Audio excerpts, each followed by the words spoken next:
that doesn't work, you're given about 1 week to live. So at that point, if we couldn't turn it around, I was given 30 days to live. And I watched The Way, the movie everybody's watched, right? And I thought, I'm going to do that someday. On there was everybody, all the other pilgrims, right, who are getting ready to start, and just that energy and the excitement and walking to go get our Compostelo and, like just all of it. It was super exciting. So it was pretty much wake up, tea, coffee break, 2 hours later, second breakfast, lunch somewhere on the trail from our snacks. I had a month that I was going to start it. I actually put it out on Facebook to friends, like, I'm going to do this. Does anybody want to do it? I would just say do it. Do it. Make those reservations for the first couple of days. See how it goes after that. And you may get hurt, you may fall, but it doesn't mean it's the end of your Camino. Thank you, Pilgrim, for connecting today. This is your host, Efrain Mendoza, and we have today here Mary Beth. She just recently walked the Camino Francés, and we're going to be asking her about her experience and some advices. So welcome, Mary Beth. How are you doing today? I'm doing great. Glad to be here. Okay, thank you. So my first question to you would be, what made you to take the decision to walk the Camino Francés? I'm going to go back about 10 years. I was very sick from, weirdly enough, chigger bites. I got infected, and then they gave me steroids for it, and it shut my pancreas down. Oh. And I'm a diabetic who's allergic to insulin, so that was not, I couldn't take insulin enough to get the numbers down. I actually started losing my eyesight. I could maybe walk 100 feet at most. And I was put on the pancreatic transplant list, but also told there's no way that I'm going to get to the top to get this because so many people have been on it for so long. And so if we couldn't turn it around, there was a hospital bed in Park City waiting for me, and where they help people who are doing, have to take medicine, even if they're allergic to it, for like chemo, let's say, then they put you in a semi-conscious state and they try and override your body's reaction to it. If that doesn't work, you're given about 1 week to live. So at that point, if we couldn't turn it around, I was given 30 days to live. And I watched The Way, the movie everybody's watched, right? And I thought, I'm going to do that someday. If I get better, if I live, I'm going to do that someday. And then to make it even hurt worse, I was supposed to be on a company office trip to Africa, and I couldn't go. And I knew, my friends were all leaving, and it was just, So then, fast forward to my husband telling me last year that he was going to retire, and I was like, what are we going to do? I mean, it's a whole different lifestyle, right? And it kind of scared me. And he wanted me to move to like a over 50 place. And I'm like, I'm not ready. I'm just not ready for this kind of move. Like, I can't see what it looks like. And I've always been I've had this vision my whole life about 3 years in advance. And it was gone the minute he told me. And so I decided then I was going to walk the Camino Francés in September and figure it out. I just knew I would figure it out along the way. Okay. And then, this seems like you went through about the cancer and all that you were very sick. So happened to a lot of people that decided to walk the Camino. My wife is another example.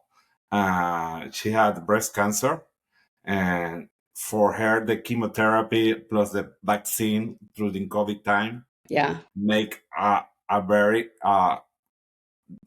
dangerous cocktail for her.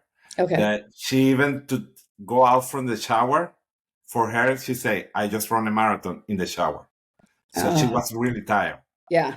And she say, well, when I get better, if I got better, I'm going to be walking the Camino. And we did it in small sections at the beginning. We walked it 3 times, but short Caminos, 100 kilometers. Right. But last year, she just completed the whole Francés. Yay! So now she feels a lot better. So because she was able to make it. So, and then you were on that all that situation, and then you decided for walking the Camino. Once you get there, you started where in Saint Jean Pied de Port? Yeah. Yes. Okay. So how was that? So it was like a you imagine, or was different? I think I was just so excited, and then we took the train from, I can't remember, but anyways, somewhere in France, we took the train to get to St. John, and on there was everybody, all the other pilgrims, right, who are getting ready to start, and just that energy and the excitement and walking to go get our Compostelo and, like just all of it. It was super exciting. And we decided to stay like 2 nights in St. John. It was so hard seeing everybody leave the next day, and we had one more day. And I was like, I think if I do this again, I don't know that I need 2 nights, because everybody's leaving and you're just like, I want to start. So, okay. Who you were with at the Camino? So when I decided that I was going to do it, and I had a month that I was going to start it, I actually put it out on Facebook to friends, like, I'm going to do this. Does anybody want to do it? And so Heather, who I met on an expedition kind of trip, she responded. And Heather and I knew each other a little bit, but not like super close friends. And she's like, I think I want to do this. I think I want to do this with you. And I was like, really? And so she decided, and, we had like the discussions, like, like, it is each of our Caminos. Okay. If for whatever reason it doesn't work, we got to figure it out. Okay. And how was that first day walking? So, because you have to go through the Pyrenees. How was that? That was my favorite part. The Pyrenees and crossing the Pyrenees. I stayed at Borda and she stayed at Orison, but it was drizzly. It was kind of foggy. It was actually very foggy. But the day before, they had the high winds where people were falling over literally into the winds. So we were grateful for the weather. But when later on at night at Borda, like, it cleared, the sky cleared like completely. It was amazing. Yeah, the views from there are beautiful. Yeah. Okay. And would you say, what you did for preparation prior going to the Camino? Well, I live in Texas, so it's not real mountainous here, or at least where I live. I would walk, we have an abandoned golf course, or it went out of business, and it's like 5 miles, and it's got rolling hills. So I walked that pretty much daily. And again, it's only 5 miles with that. And then eventually I started putting on a pack and like trying out all different kind of packs. Poor REI, so many things I turned back. But then after that, I started adding weight to it. And then you start like counting your weight. How much can you do? I don't think I ever did more than 5 miles. I do like to climb mountains, but I hadn't climbed a mountain in like a year or so. So I only did like 5 miles a day, but I was pretty consistent. Okay. And in how many days did you walk the whole Camino? I walked, I think, 35 to 40. But then, like, I had days off because I got hurt. So I took days off. And then I think I already told you this, but I did not do the Meseta because I had a hard out. Like, I had a ticket for a date out that I couldn't change. Okay. So because of my injury and maybe the slowness, because we were not fast walkers, we did the stages, but I wish I had 45 days, but I didn't have that. So it was somewhere in that 35 to 40. I'm not exactly sure. Okay. And then, so do you...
a lot of people while you were walking the Camino? Yeah, and we're still friends. Okay. So, in fact, one of my friends that I met on the Camino has actually come and stayed with us. So that's awesome. It seemed to be at the time we were there, most of the people we met were either Australian or New Zealand. So, Okay. as we call them, the Kiwis, right? And so your Tramily film forms right away. Like it was kind of Orison and Borda, like the people that you kind of kept seeing and coming back to, I guess because we're all doing the stages. And it really, and to this day, I've stayed in touch with most of them. Yes, you are seeing everybody the next day because you're like you say they are going through stages. Yeah. And yes, there are a lot of people from New Zealand and also from Australia. But I don't know if you know, but the majority, the second majority in the Camino are from the US.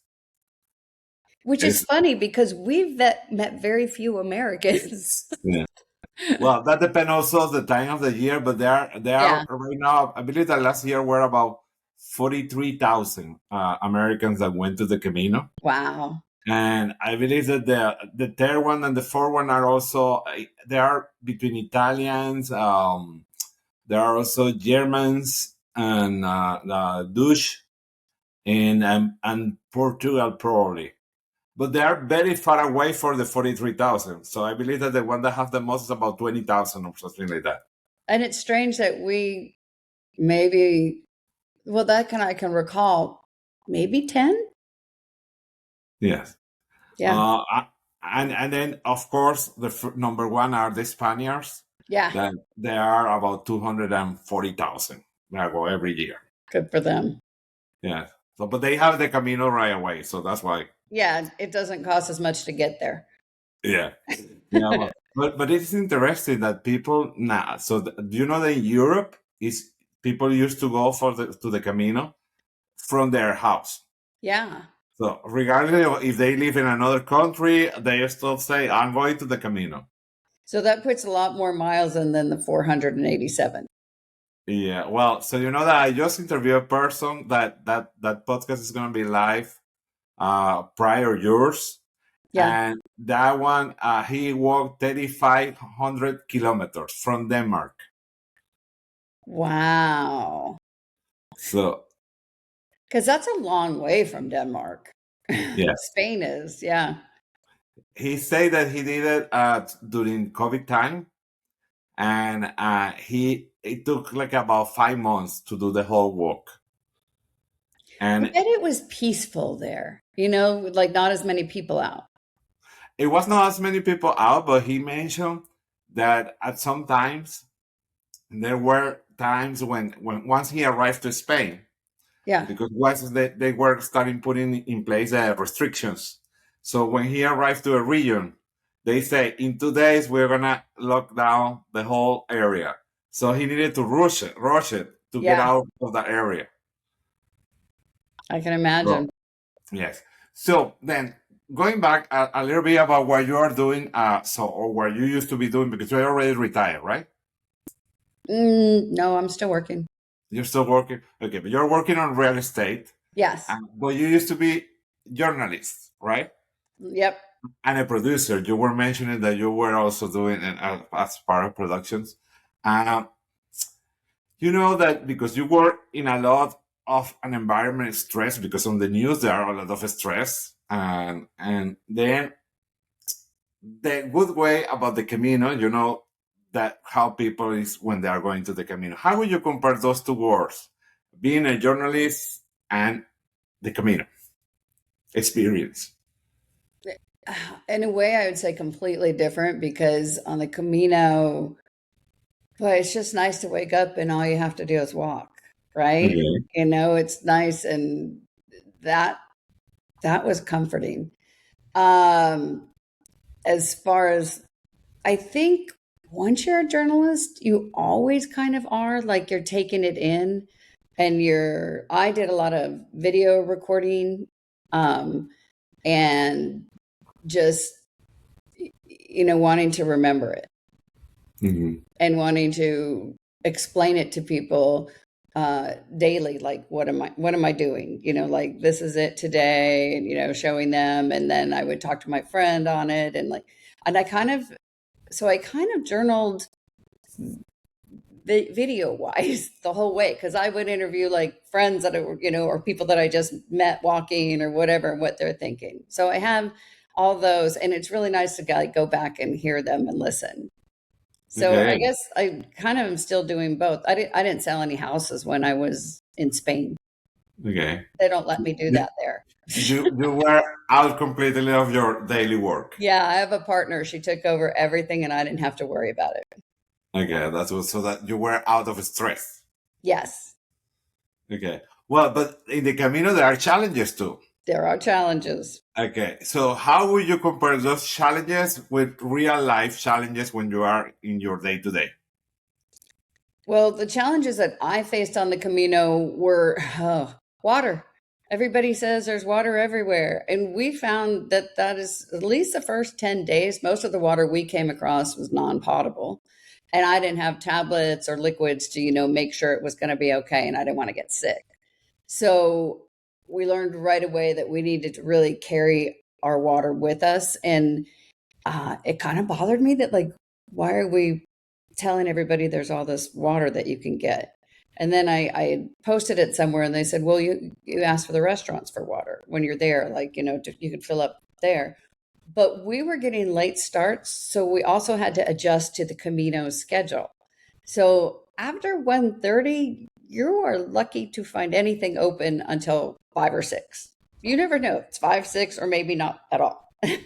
And so we had to adjust ourselves to bringing the water, getting food, and making sure we had snacks and stuff like that, because we were missing that open time in all the restaurants.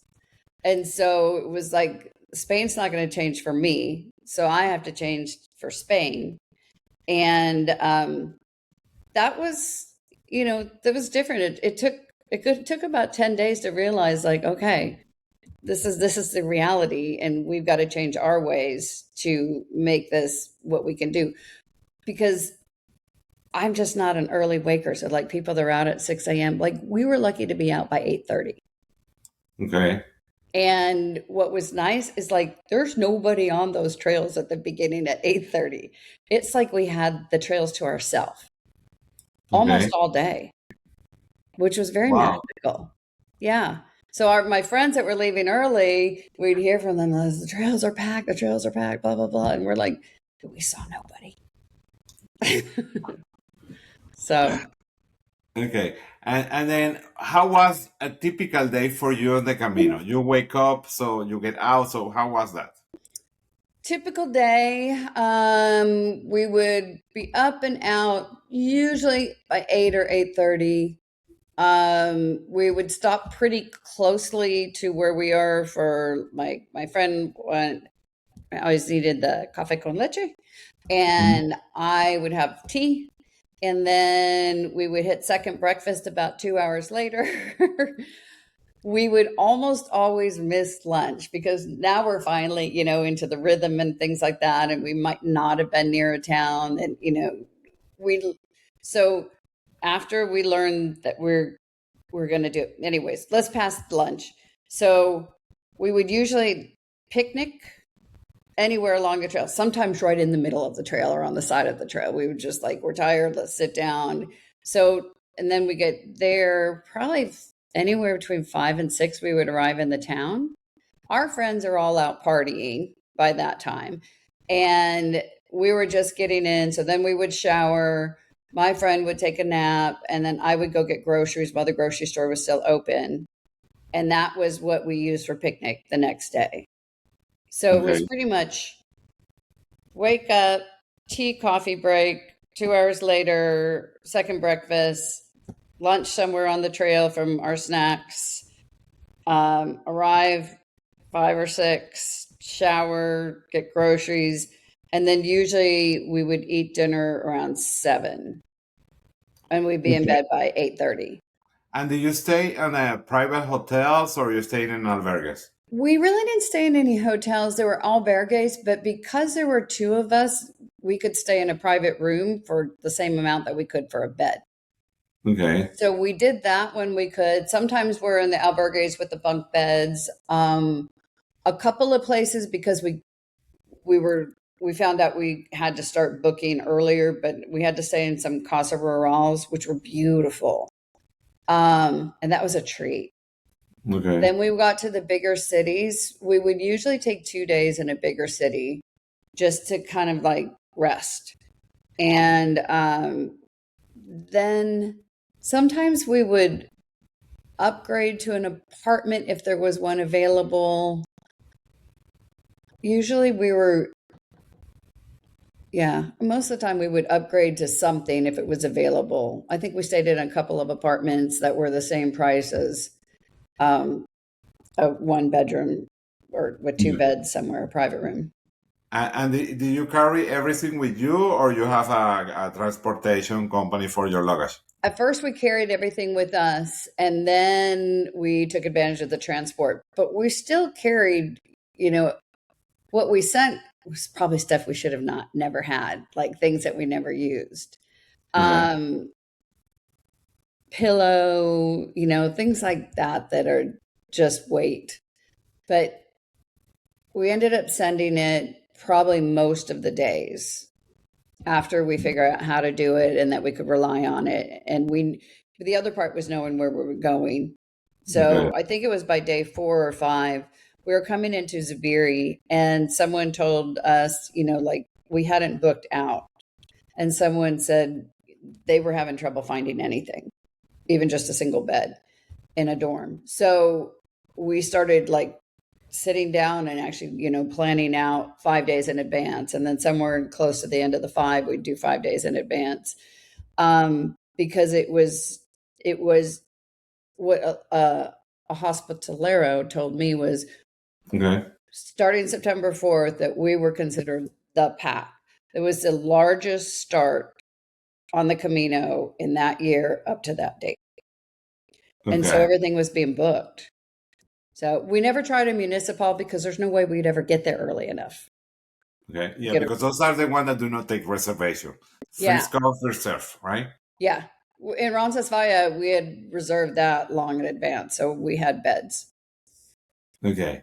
And then, so for you, how was that difference between having the backpack with you where you carry everything, and then when you get someone transported for you? Make a big difference, or how will you feel it? It was the best thing ever. I mean, it was,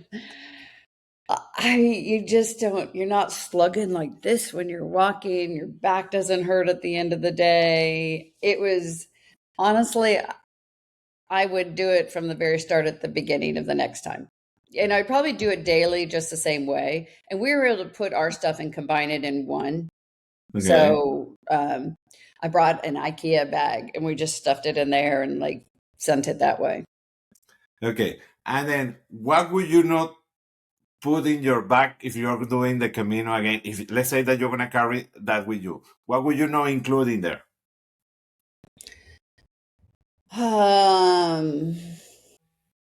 What are things I'd left? I left a pair of sandals. They were like sandals to wear. I brought my shoes that I hiked in and hiking sandals, but then I had another one that was going to be used for showers, anyways, it took up room. It really didn't weigh much, but it took up room. I think it's all the things that you think that you're going to need that you don't, but you're really down to 2 days of clothes, 2 socks, 2 underwear, rinse, wash, repeat, but we never got there early enough for our stuff to dry necessarily if we had to hang it out. So I would tell people get there early if you want that. I brought a Sea to Summit clothesline that is super, super lightweight. And we use that all the time in our room to dry things because there was no room on the drying racks when we got there. Okay. So I think I had a flashlight I gave up, things like anything that's unnecessary weight. And if you don't use it in the first 4 days, you don't need it. And I was still shipping it, but it was just dumb, right? Yeah. Yeah, I don't know if you have heard that there are people that say, think it twice before putting there. I feel like I thunk it 30 times and still put it in there. Okay. And what advice would you tell someone that is considering doing the Camino, and what would you tell to that person? I would say don't overthink it. Just plan out your dates. Make reservations for those first few days. Like if you're staying in Border, Orizon, or Roncesvalles, as soon as you know your dates, make those reservations, because people were not allowed into a lot of them. Like we had only, I think, 12 beds, and Borda and Orison was sold out too. And we saw people coming up to the mountain and having to take a taxi back to St. John. So in Roncesvalles, there were extra beds in the big monastery, but I had my own little cubicle all to myself. That was a shock. So I don't know. I just make the reservations as soon as you have the date. Don't hesitate on making a date. Figure out, do you want May for flowers, or do you want June for less rain? Or not June, September for less rain. But September, I think, is like the most amount of people that start. So you have to take that into account. Plan on bringing picnic lunches. Like every night, go to the grocery store, get some stuff for a picnic lunch. Because then you're not bound by the 1:30 to 5 shutdown of the restaurants. I don't know. I just think do it. You can always quit if you hate it, but it's so worth it. It really is worth it. Okay. Would you walk it again? I'm already planning on it. Oh, you're planning another one? Set for May 2028 because I'd like to see the flowers. And I'm going to do the Primitivo and then walk to Finisterre. Some people say Finisterre. Finisterre, the end of the war. Yeah. I'm hoping I don't get hurt on this one because I had 4 days out on the last one because of a bad fall. So. Oh. So then, so the Primitivo, you already did a full Camino, so you are an experienced already pilgrim. And then, because they say that the Primitivo and the Norte are two of the tough Caminos, and as well as the Camino de Vía de la Plata, the one from Sevilla. Yeah, I haven't really researched that one. I would love to do the Norte. I'm a little afraid of when I don't think I would do it the whole one. I'd probably do it from maybe Bilbao. But you got to everybody says you got to hit the timing right, because May is really the last time you can do it. And then you can do it starting in September, but you have the surfers and the vacationers who take up most of the spaces. There are really nice views on the Norte. I would love that. I just came we were invited to Camino Lebaniego. That's kind of close. There are some stages that go with the junction with the Camino del Norte. And I was in one place that I look all around and I see ocean this side, and ocean this side. So it was amazing, the views. I would love that. Yeah. And then, so the Lebaniego is a very nice Camino, but it's a short Camino. It's about 73 kilometers, and there are no infrastructure like the Francés are. So yeah, that's what I've heard about the Primitivo is like, it's very structured. There's not anything necessary in between, and the hospitalera portion of it, like, you have to make a reservation at that place because that's all there is. And there's no like food or restaurants or anything. It's only what that place provides. So I have done some research on it. 2 friends, one I met on the Camino, and my friend that I did this one with want to do it with me. So that's fun. We'll see how that works out. I love climbing mountains. So for me, it's great. Well, but the Lebaniego, actually, we're doing a series of podcasts related to the Lebaniego because that's how we go there. Yeah. But then, so the views are amazing. You're going to have to send me the information on it because I actually hadn't heard of that one.